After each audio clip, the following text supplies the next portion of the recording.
Hello everyone, I'm Santiago, and today I'm gonna be testing PlayerUnknown's Battlegrounds or PUBG on the G4560 1050 Ti. For performance monitoring, this time I won't be using cam due to BattleEye, which is the anti-cheat software this game uses, so in the meantime I'll be using MSI Afterburner. So PUBG, I'll be doing 1080p, 900p, 720p and 1440p.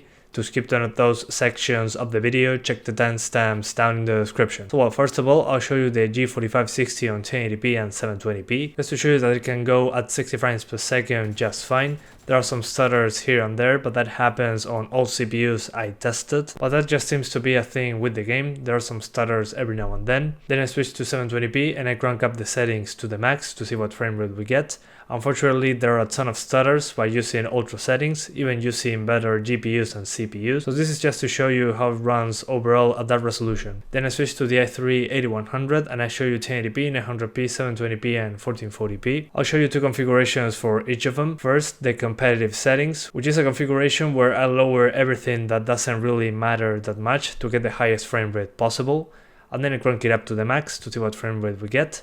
And that'll be about it. I need to discuss some things about the options menu. First of all, never maxed the game out. Even with higher end hardware, I had a lot of stuttering problems with the game. Lower foliage to the lowest. It controls the draw distance of foliage. Just lower it to the minimum, so if there is someone hiding on grass very far into the distance, you'll be able to see them.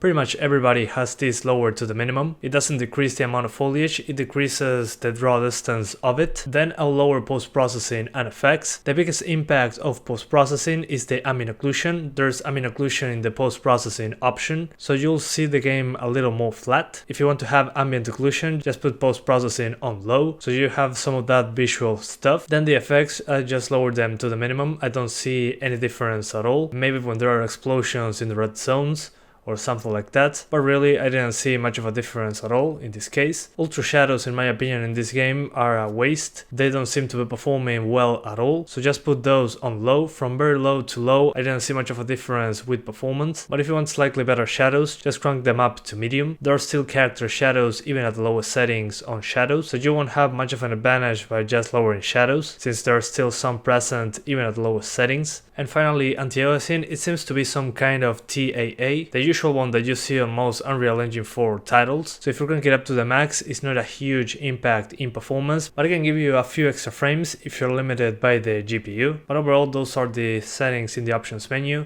The competitive settings, for saying it some way, is to keep view distance on ultra, so you can see very far into the distance, mostly buildings and all that kind of stuff. Then foliage effects, post-processing and anti-aliasing on the lowest as well. Shadows on low, since from very low to low there's not a huge performance difference, and that should give you the best frame rate possible. The aesthetic doesn't change that much, to be honest. If you want a little better graphics with the competitive settings, just crank up post-processing from very low to low, and that should be about it. You'll have ambient occlusion and some extra depth to the graphics. I'll be playing the same place over and over, but the game, since it's multiplayer, it will be always different. So I'll be dropping very close to bootcamp, and then I'll just approach the bootcamp area, and that should be a consistent enough test, since I cannot control what other players are doing. Anyway guys, that's pretty much it. I hope you keep enjoying the video, thanks for watching, and see you next time.